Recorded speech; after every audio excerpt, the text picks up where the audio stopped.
Talhah bin Ubaidillah lahir di Makkah sebelum kedatangan Islam. Beliau berasal dari suku Quraisy, salah satu suku terkemuka di Arab pada masa itu. Sebelum Islam, Talhah dikenal sebagai pedagang yang sukses dan dihormati di kalangan masyarakat Makkah.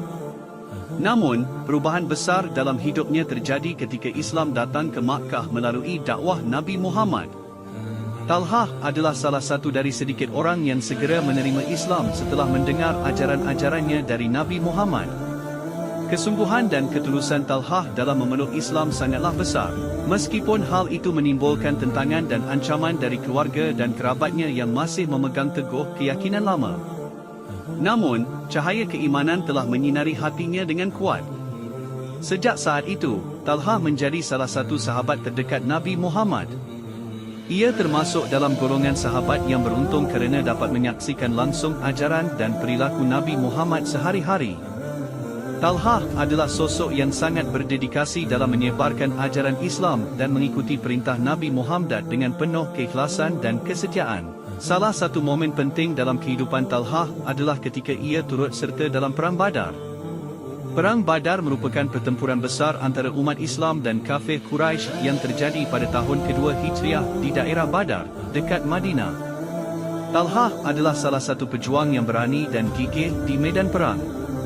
Meskipun kekuatan umat Islam jauh lebih sedikit dibandingkan dengan pasukan Quraisy, Talhah bersama sahabat lainnya memperlihatkan keberanian dan keberhasilan yang luar biasa dalam pertempuran tersebut. Tidak hanya dalam medan perang, Talhah juga terkenal kerana kebijaksanaan dan keadilan dalam menjalankan tugas-tugas pemerintahan. Setelah kewafatan Nabi Muhammad, Talhah terus berperan aktif dalam mengelola urusan umat Islam di bawah kepemimpinan para khalifah. Kepemimpinan dan keteladanan beliau menjadi inspirasi bagi banyak orang dalam memahami ajaran Islam secara menyeluruh, baik dalam hal agama maupun pemerintahan. Namun, kehidupan Talhah tidak selalu berjalan mulus.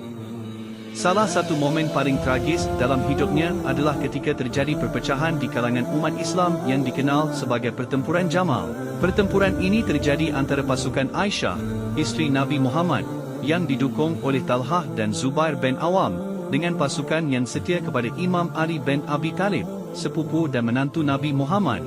Meskipun Talhah dan Zubair awalnya bergabung dalam pihak Aisyah, namun akhirnya keduanya meninggalkan medan perang dan mengalami nasib tragis.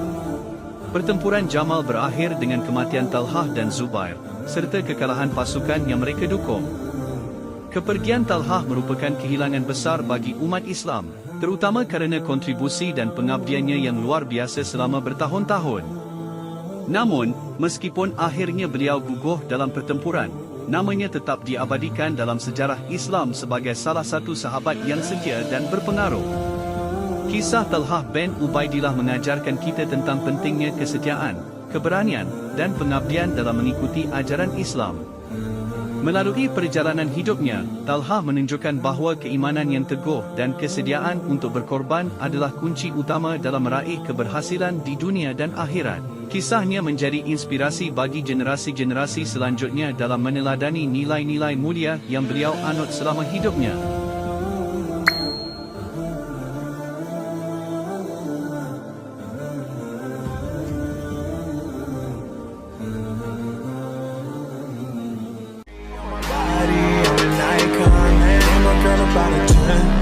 I should fuck her in the Benz.